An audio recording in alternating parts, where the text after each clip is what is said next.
Babe, I love you. You my pow. Welcome to episode 22 of Pop Your Shit. Y'all notice anything different? I do too.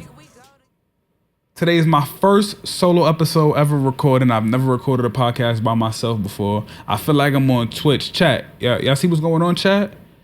What else is different about this episode? I'm not smoking this episode right now. I'm on a tolerance break until my birthday. My birthday's in mid-July, July 13th. I stopped smoking May 19th. May 19th, I stopped smoking. June 4th at the time of recording. So I ain't gonna lie. If you see me twitch a little bit, I'm struggling. I need some weed, but it's gonna be worth it. I'm gonna be in Vegas for my birthday. Literally, I get off the plane, I think at around like 9 p.m. I'm dropping my bags in the hotel straight to the dispensary. I need my fucking weed. Oh, speaking of which, I got a special episode coming around my birthday. I guess I'll tell y'all about this now. I'm recording an episode. Yo, Rich, you know I would never cheat on this studio, but I'm recording an episode in Vegas. That's going to come out, I think we're recording it on the 13th of July, so it'll probably come out the 15th. I got a very special co-host for that episode. I'm not going to reveal the co-host yet, but it's somebody I never recorded with before. Very excited to record. I'm already giving shit up.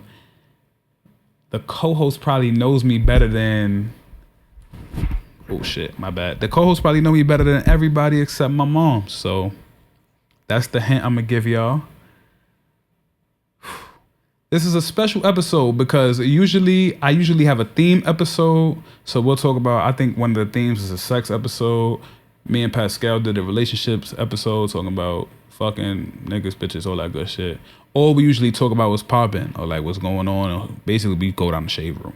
We talk about Diddy being a weirdo. But it's a little different today. Something I always wanted to do. I've been trying to find a co-host for this, but nothing ever has really worked out. We talking sports today. Now, for those of you who don't know, I am a sports guru. I know it all. I know everything. If you think I was born in '96, I could tell you I could tell you every MVP every MVP in the NBA from 1980 on. I can't do the same for the NFL, but I could probably do NFL from like 05 on, maybe. But we doing sports today. My Nana, in episode 19 in the comments, she was like, I'm so disappointed y'all didn't talk about women's basketball. Well, Nana, let's get fucking to it. This past week, Caitlyn Clark of the Indiana Fever was hip checked. She got pushed to the ground by, I don't even know what team Kennedy Carter played for, but she got pushed to the ground. It was I wouldn't say it was a pretty dirty play. It was a flagrant foul. It was called as a regular foul in the game. Got upgraded later in the week by the WNBA. Now, there's a couple layers to this, right? And we're gonna get to the most obvious one first. Race, right? What I'm seeing on social media is, and I believe it to be true, that there has been plenty of flagrant fouls, plenty of dirty hits in the NBA. And when I say dirty, I don't mean like dirty, because I feel like dirty is like Draymond Green level, kicking people in their nuts, stomping on their chest and shit like that. But just extracurriculars after the play. And I've never in my entire life ever. And this crazy part is, I was inclined to be like, well, it's not like she's the first white girl in the WNBA. You got Stewie, you got Kelsey Plum, a bunch of WNBA players are white, right? But she's the golden goose right now. Number one pick in last year's draft, NCAA champion. She has the rivalry with Angel Reese going on. So she's kind of the golden goose in the WNBA right now. And the narrative is that everyone is jealous, right? Not that far off. We've seen players come into the NBA, i.e. LeBron James. LeBron James, people were so jealous. That first Cleveland team in 2004, they were so jealous of LeBron. Before LeBron got drafted and they even knew he was going to be the teammate, even though we all knew, they was doing interviews talking shit. Like, I don't know how a high school kid going to come in and change the game. So I could imagine what that locker room was like for him, right? We still haven't seen that. Like, And to me, part of it is, where's the fight back? Where's the fight back? That's not the first game she took a hard foul. She took a hard foul against, I want to say the Liberty. I think it was the Liberty. I think it was Stewie. I think Stewie set a hard screen on her. And you could take the race out of that one because they both white, right? Stewie set a hard screen on her, went down to the floor. She said after the game in the interview, she felt like it wasn't a basketball play. There was another incident when she just been getting bumped around a lot. They treating her like they treat Steph Curry kind of. And it's funny because they kind of have the same game in terms of being like elite 3-point shooter and like knocking them off their spot to fuck up their rhythm. But I feel like, one, you got to stand up for yourself. You cannot keep letting these hoes push you around because they're going to keep pushing you around. They only going to do what you allow. It's simple. It's simple life shit. What they tell you when you got a bully, you just going to have to fight them because if you don't, they're going to keep bullying you. And they may bully you afterwards, but they know that there's a chance that you're going to fight them. Number two, says a lot to me. Says a lot to me that her teammates almost never defend her. And that's because, I tell you what, if you watch any NBA game where they a little too rough with Steph, who right behind Steph? Even if he's not in the game, Draymond not letting you rough up Steph OD like that. Now, if you want to foul Steph, okay. But he not letting you knock Steph to the floor, Steph trying to inbound the ball, you feel me? And I think it's the same thing like with LeBron and AD. Like LeBron not letting nobody foul AD crazy like that. He you feel me? Like, and I've seen the narrative online that the Fever need an enforcer. Like, so an enforcer would be a Draymond Green type. Rasheed Wallace. Rasheed really held his own too, but Ben Wallace back in the day, Dennis Rodman back in the day, Metta World Peace in his time. Like the enforcer where it's like, if Metta World Peace, like nobody was knocking, like I said, Kobe could stand up on his own, but nobody was knocking Kobe to the floor like that when Ron Artest was playing with him. It's not happening. Because you know who backing him up. You feel me? If you playing with Ben Wallace, you're not fouling Sheed crazy. You're not fouling Chauncey Billups crazy. Because you know Sheed and Ben coming for you.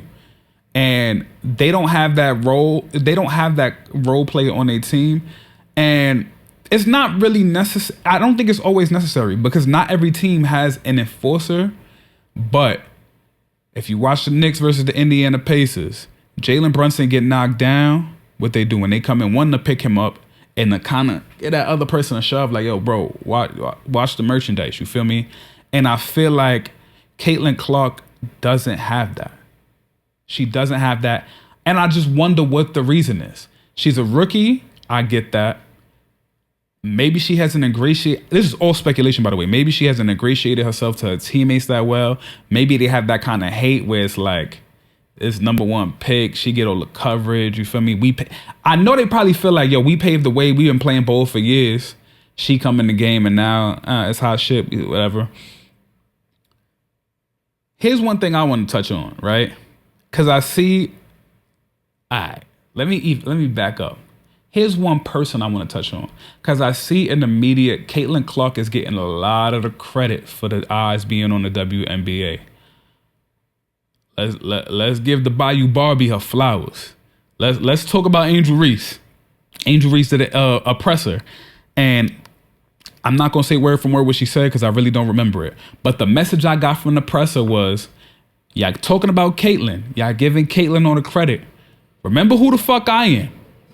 And to be fair, unless you was a real big women's basketball fan, especially for the NCAA, I didn't know who the fuck Caitlyn Clark was. Till Angel Reese says you can't see me in that championship game. You feel me? I feel like that game, no, it for surely was. I don't even feel like, we can probably pull up the numbers. That game was the catalyst of eyes on WNBA basketball. And you got to think, that South Carolina women's basketball team went 40-something-0 on their way to the championship the following year. Nobody was talking about Dawn. I mean, people was talking about Dawn to some respect, but nobody was talking about it on First Take. It wasn't talking about it on Undisputed. It wasn't talking about it on First Things First. I ain't talk about it. And if I don't talk about it, it don't mean nothing. Nobody's talking about South Carolina. Where the conversation of women's basketball started was when Angel Reese hit that dagger and that national championship. This was the year before South Carolina won it. And she went up and she went like that in Caitlyn Clark's face. And it started that whole controversy, right?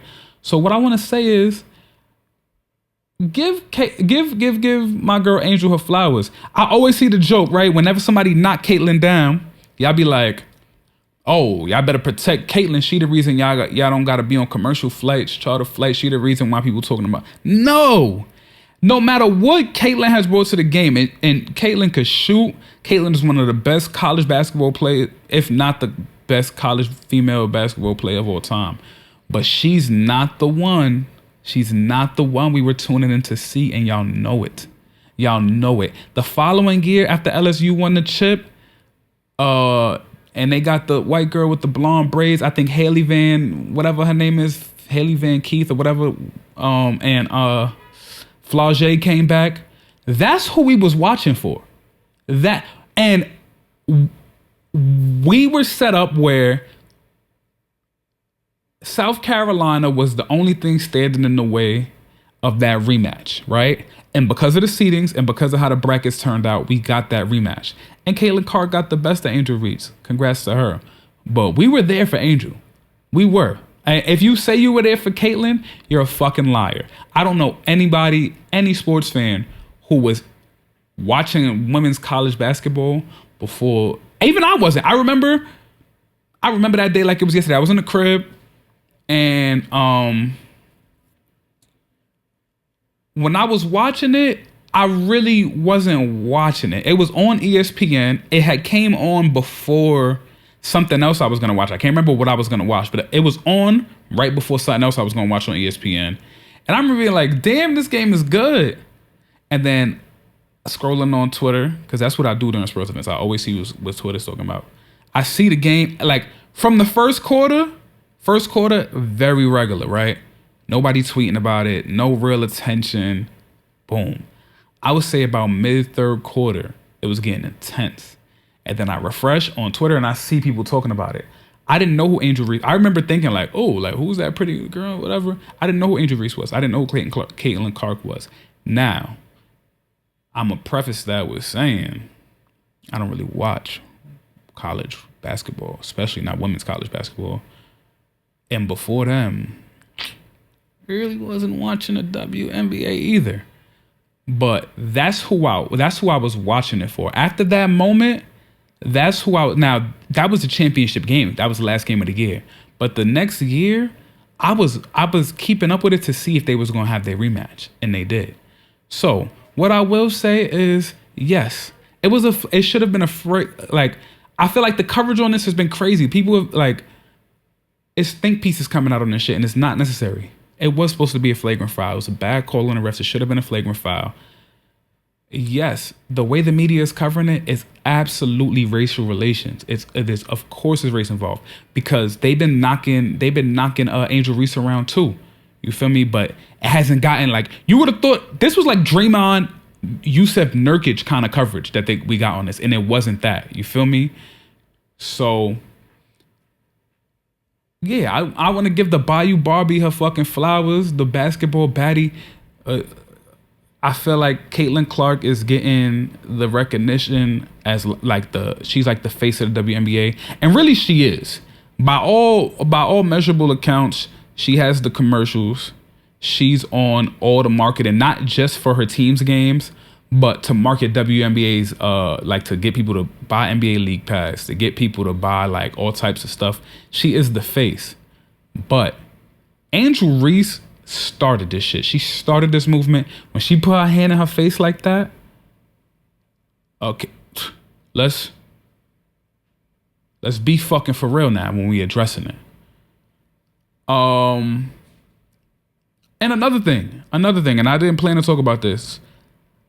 I don't know if Ice Cube, I don't know if y'all remember, but Ice Cube offered Caitlyn Clark like a $5 million deal. And a $5 million deal to a women's basketball player is like a $140 million deal compared to everybody else's deal.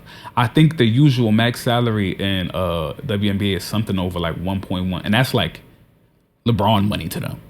So to offer Caitlyn Clark $5 million, it was a good business move. I get it. If she had accepted it and went to the big three, whether she had performed well or not, that would have brought major eyes to the company. But, and I don't know if he did, but if he didn't offer Angel Reese something similar, I don't know, that's very disappointing. That's very disappointing to me, because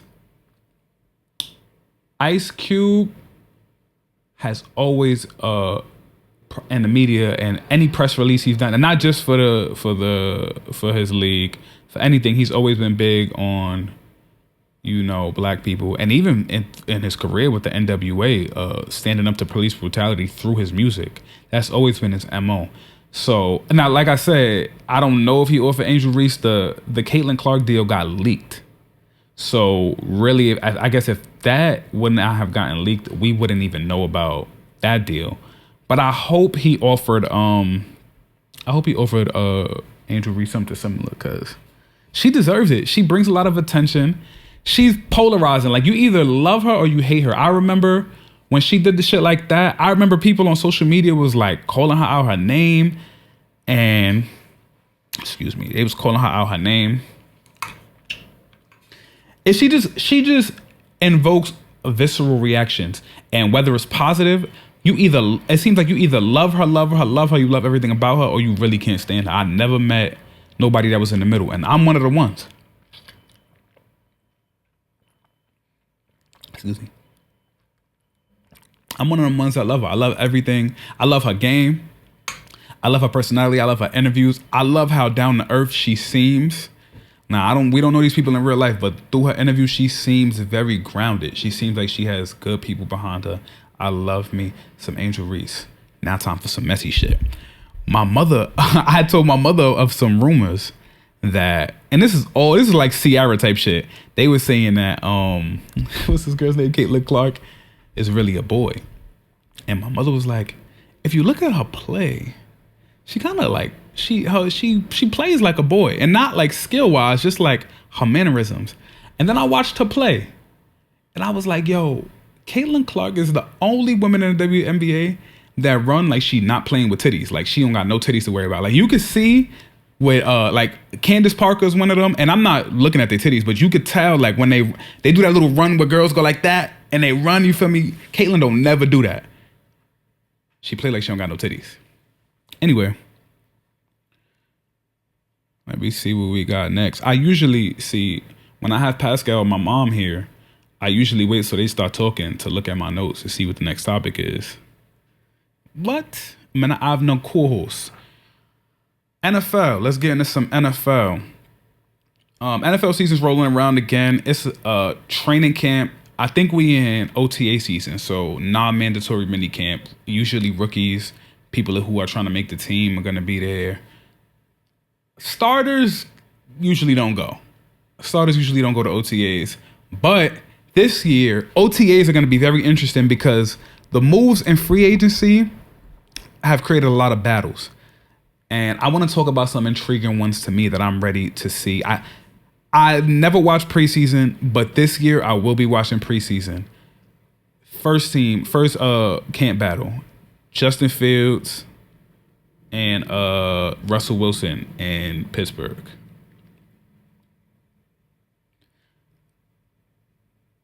This one to me is intriguing because they acquired Russell Wilson first.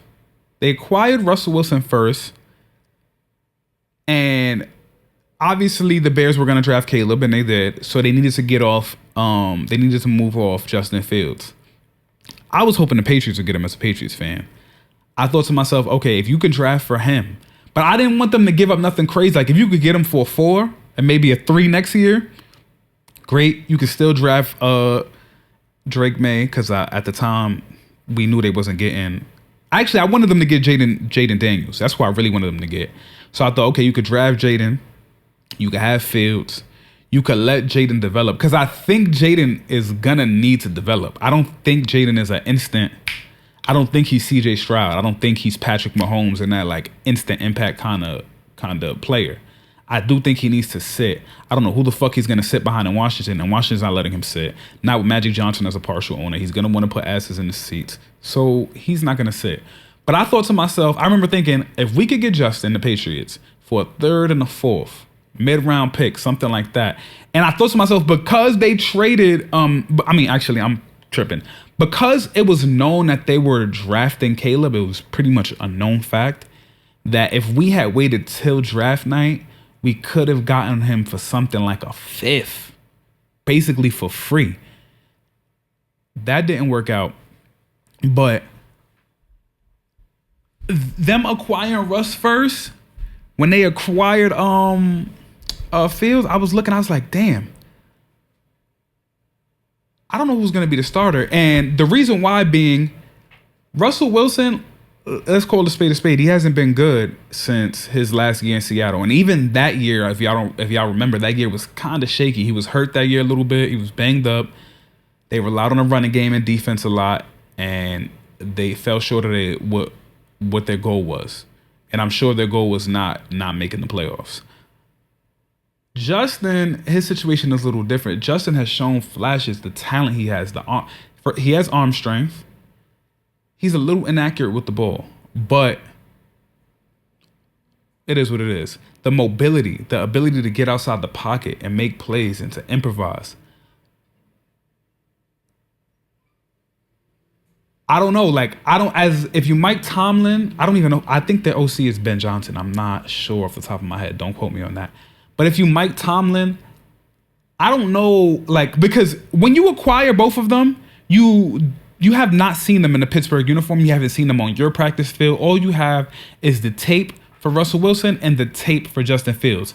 Now, me personally, I'm going with the tape for Justin Fields. I would think that, okay, they acquired Russell Wilson thinking that they weren't going to be able to get Justin Fields. They got Justin Fields, and now they're like, okay, now we got Justin as our starter. Russell to come in as a backup. They got what's this guy's name again? Russell Wilson. They got him on a 1-year minimum because Denver got to pay him all that money. So it's almost like, why not take a flyer on him? I'm intrigued. In training camp, I read a report that right now Russell Wilson is taking first team snaps. Now in OTAs, in non-mandatory mini camps, doesn't really matter. You can't read too much into that. But at the same time, I know Justin Fields is like, why is he running with first? Because that means initially, that's who your first, you know what I mean? When you call out that first team offense and Russell Wilson trots on the field, that's who they have in mind. Now, they probably are playing with a bunch of rookies. They're doing 7-on-7, 11-on-11, no pads. You can't take too much out of that. But to me, it says something. And it's not just that doesn't just apply to Russell Wilson and Justin Fields. That applies to any situation where you have two people, viable starting quarterbacks in OTAs. Now, if Justin Fields wasn't at OTAs, if he wasn't at the camp, okay, that's who we have. That's the quarterback we have here. But both of them there, him taking first team reps, that says a lot to me. I think it's a mistake. If they are thinking Russell Wilson as a starter initially, I think that's a mistake. I think the last 2 years Russell Wilson's had with the Denver Broncos, and the flashes, especially at the end of the season that Justin Fields shown, I think I would give the nod to Justin Fields. Like I said, maybe they're seeing something that I'm not seeing. I'm not in their practice. I'm not in their film room. I would give the nod to Justin Fields. So I'm very intrigued to see how preseason is going to go. I wonder, now here's the thing. I wonder if Russell Wilson is going to play preseason because he's like a vet. He's on the older side. He may not play preseason. And that may be what gives Justin Fields the edge. Because if he takes the reps in preseason, right?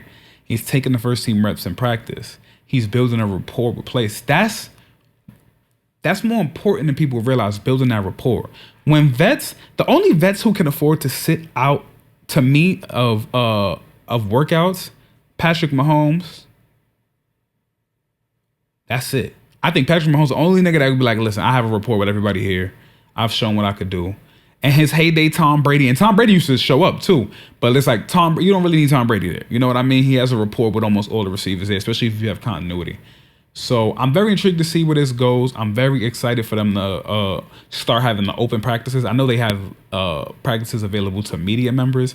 The open practices is where we're going to start seeing, because now we only getting reports from reporters, and the beat reporters, they have relationship with coaches and stuff. You know what I mean? There's certain stuff that they are going to put out, they're not going to put out. When the fans get letting, because the fans ain't going to lie to you. If Justin Fields stinks and they got to open practice, the fans are going to tweet, he's looking a little bad. Another quarterback controversy, maybe or not, that intrigues me is, and I never thought I would say this shit, former Steelers quarterback Kenny Pickett and starting quarterback of the Eagles, Jalen Hurts. Reports have been coming out of camp that Kenny Pickett, that doesn't even, if you watched football last year, Kenny Pickett, actually, if you watch football the last 2 years, Kenny Pickett is outperforming Jalen Hurts. Now, I know I just said you can't put too much stock into that, but the reason why I put a lot of stock into this is because I would think that Kenny Pickett is not getting any reps at this time if Jalen Hurts is there. Jalen Hurts just made a Super Bowl 2 years ago. They started off really well, and I thought he had suffered an injury. I think it was a knee injury, and he refused to take off a few weeks, and it got progressively worse, and that's why he played so bad. Because even towards the end of the season, I think the game against the Chiefs, they had the fucking tush push that didn't work. They had 42 back-to-back tush pushes that worked, and then all of a sudden it stopped working. And I thought, all right, he's hurt, but he feels like him hurt has a better chance of winning than whoever the fuck their backup was. I think Marcus Mariota. I wouldn't put too much stock into this, but it's intriguing because of what I said before. Right now, practices are typically only open to media members, which means the relationships that these media members have with not only the front office, but the players. Because you got to think, their job is to break stuff, right? Who do you think is calling them to break a story? So they have to keep those relationships.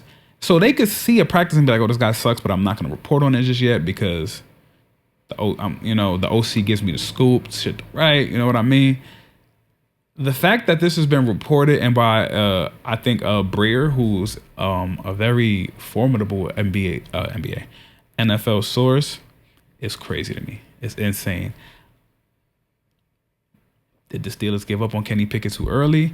Or it could be a situation where, I could see it being a situation where he has a better offensive line,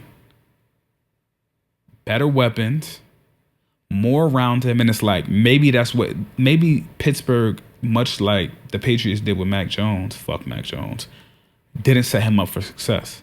So we see him behind a banged up offensive line. His weapons were okay. Deontay Johnson, George Pickens, fire move at the tight end. His weapons were okay, but his line was shit. He has a slow ass running back in Najee Harris. They had another running back that did really well, but I don't know. It's was he? And then the system too, coaching. Was he set up for success? Because if he goes to Philly and look back to Russell Wilson and Matt Flynn when Russell Wilson won that job in Seattle. Matt Flynn had just signed a big contract, and he performed so well in camp that they decided to go with the rookie. Now, if you have a situation where you just paid Jalen Hurts all this money, he had a bad season last season. Let's call a spade a spade. You bring in Kenny Pickett, and you looking at Kenny Pickett in camp, especially early on, and you like, hold up, wait a fucking minute. This guy might be better than the guy we have. If he gets that job, that says a lot. We are looking at Matt Flynn, Russell Wilson 2.0. Oof, let me get some water, y'all.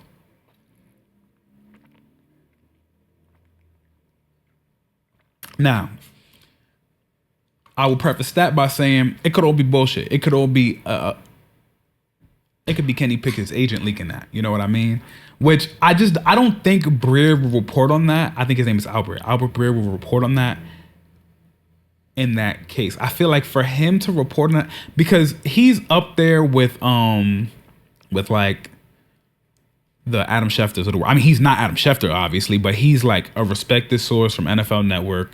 I don't think he puts that out there if he doesn't have anything viable behind that. More quarterback shit. Zach Wilson.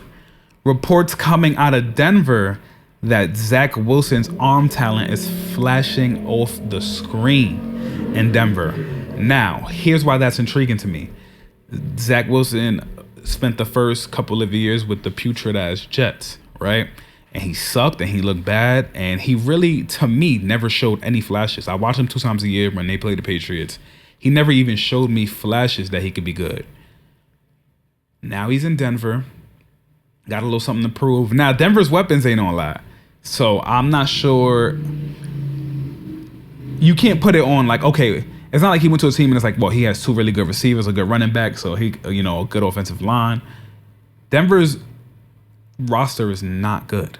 So if he's flashing off the screen like that so early in training camp, that intrigues me because he has something to prove. He has a chip on his shoulder. Zach Wilson was a number 2 overall pick. He's widely regarded as a bust. He spent his time in New York. He was supposed to learn behind Aaron Rodgers last season, then he got thrown into the fire. Poor kid. Whatever. Sean Payton has something to prove too. Okay? Sean Payton. Oh shit. Hold on. My co-host is calling me. Hello? Hey, I'm recording. Do you want to say something on the podcast real quick? All right, so let me call you back when I'm through, okay? All right, love you, mama. Oh, my mama called me while I was recording. That's good. Where was I? Okay, Sean Payton has something to prove. Sean Payton has only ever won with Drew Brees as his quarterback, right? He's only won 1 Super Bowl. That's a comp to Mike McCarthy. Mike McCarthy's only ever won 1 Super Bowl. He's done it with Aaron Rodgers as quarterback. He's had Aaron Rodgers for multiple years, 10 plus years, and has only been able to pull 1 out of the hat. Not impressive, right? So he has something to prove when he went to Dallas. Sean Payton is in that same situation. He's only ever won with Drew Brees. He had Drew Brees for a decade plus. And on top of that, he has some really good fucking defenses in his fucking day. And he has only been able to pull 1 Super Bowl out of his hat. So now, him being in Denver is very comparable to Mike McCarthy, what Mike McCarthy got going on in Dallas, where it's like, you kind of got to show me that you weren't riding Drew Brees' coattails. And that's very hypocritical of me to say, because I always get on people about saying that about Tom Brady and Bill Belichick. But it intrigues me. These are 2 guys with a chip on their shoulder. They want to prove that people are wrong about them. Now, Zach Wilson more so than Sean Payton, because I think if he has a bad coaching year this year, that conversation will start to surface. But for the most part, people understand that he has had Russell Wilson the last 2 years. Not much he could do with that. And then he kind of gave himself an excuse with the Nathaniel Hackett jab. So very much more Zach Wilson than Sean Payton. Both guys have a chip on their shoulder. If Sean Payton sees that Zach Wilson is showing flashes, he's probably gritting at his fucking teeth to show you guys, like, listen, I don't need Drew Brees. I can be successful without Drew Brees. Very interesting to me. What else is going on in the NFL? And I don't want to spend too much time on the NFL because I'm really here for the NBA Finals. Oh, I got a little time. So let's talk about the Dallas Cowboys. We alluded to Mike McCarthy. Well, I alluded to Mike McCarthy earlier. Mike McCarthy finds himself in a little bit of a situation this year. And it's not being talked about just yet, but it will be. Of course, I'm the guru, so I'm going to bring it to you a little early before everybody else is talking about it. Justin Jefferson just signed his contract. He just got his extension yesterday. Oh, so did CMC. Shout out to CMC. I think he got $19 million a year, which resets the market at running back. I don't know if it's $19 million a year. I know he just reset the market at running back. Justin Jefferson just reset the market at wide receiver. And if you look at his stats and you look at CeeDee Lamb's stats, they're very similar for the first couple of years. So Dallas is going to have to pay CeeDee Lamb. Dallas is going to have to pay Micah Parsons. Dallas is going to have to pay Dak Prescott. And Dallas is going to have to maintain their offensive line. Right? What we are entering for the Dallas Cowboys is their last dance year. That documentary Michael Jordan did, that last championship, well, I ain't gonna answer that. That last championship run with the Bulls, we in that kind of territory. Now, obviously, they're not comparable to the Bulls in terms of winning, but the Dallas Cowboys with their core as it stands today, Dak Prescott, Micah Parsons,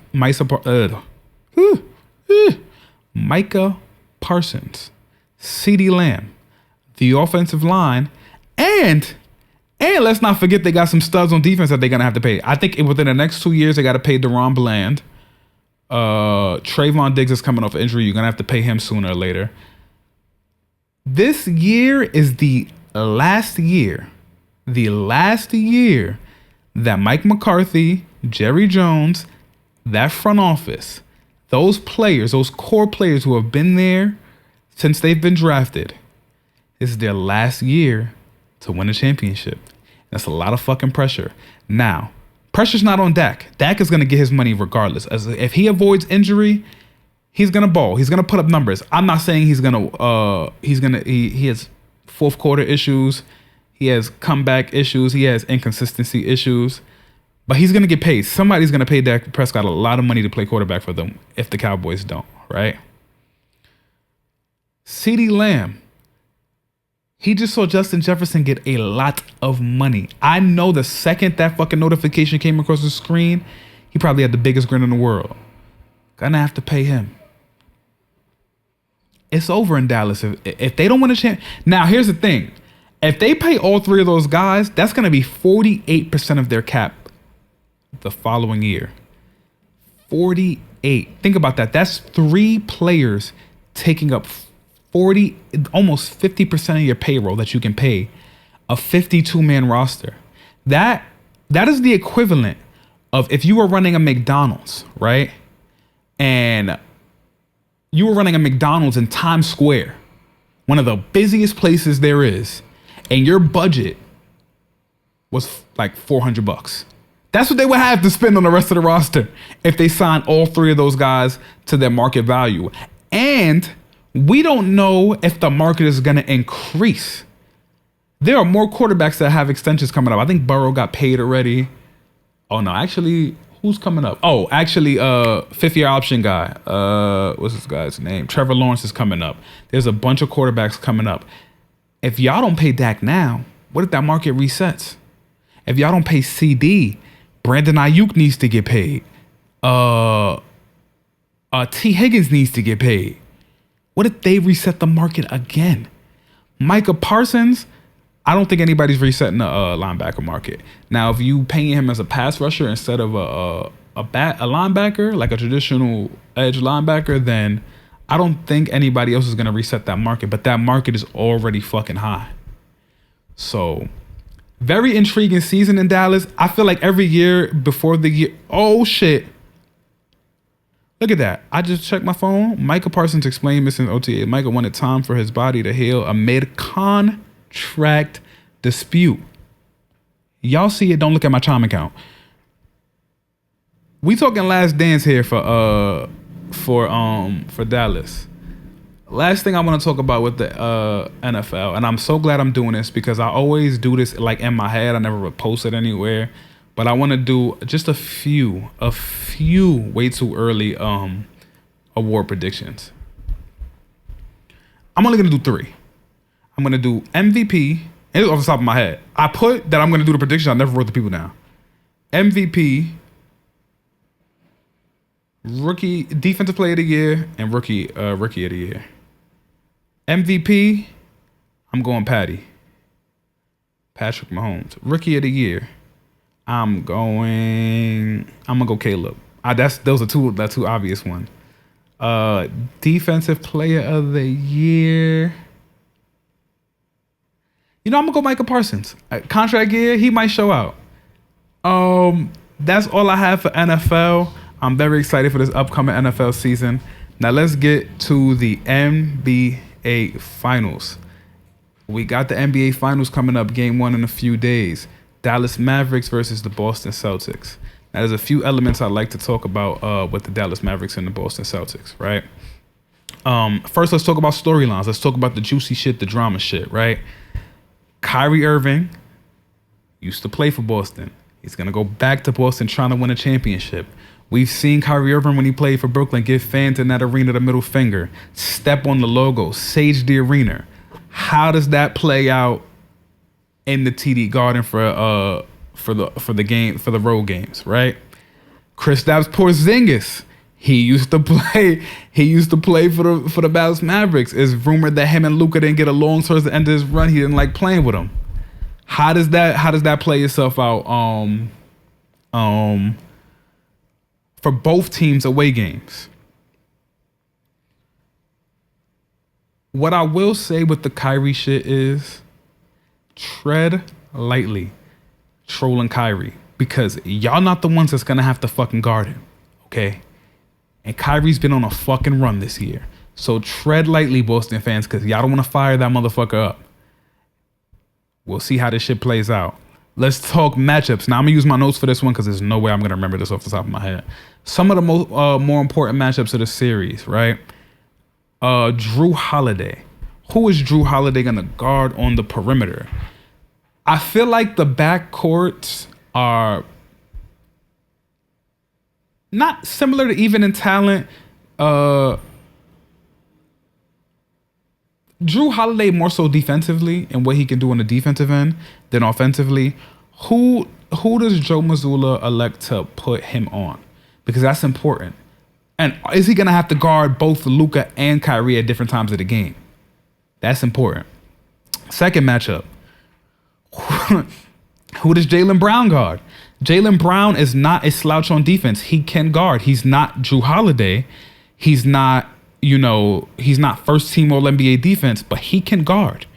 So what matchups do Joe Mazzulla decide to take advantage of in that regard, right? What will Kristaps Porzingis' role be coming off the injury if he does return? How effective will he be? How many minutes will he play? Will there be a minutes restriction? And what will his role be? And what does that do to Al Horford's minutes? Because Al Horford was balling out against Indiana. Granted, against Indiana, but it is what it is. And then the role players. What role players are going to step up? PJ Washington, Derek Wright, Langford. There's a bunch of guys.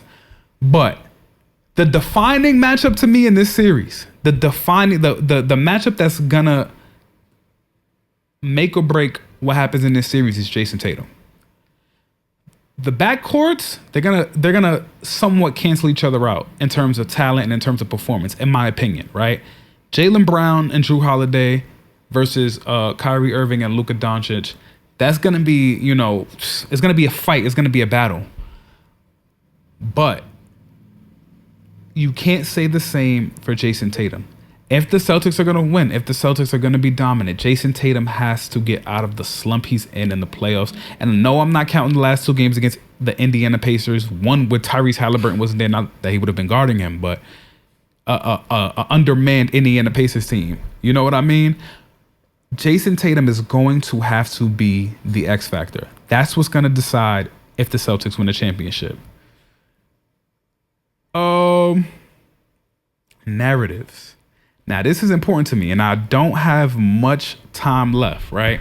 Let's talk about narratives. Every year when the finals happens, the winner changes the narrative to their, like the star players obviously change their narrative, and the losers either change their narrative positively or not positively depending on performance.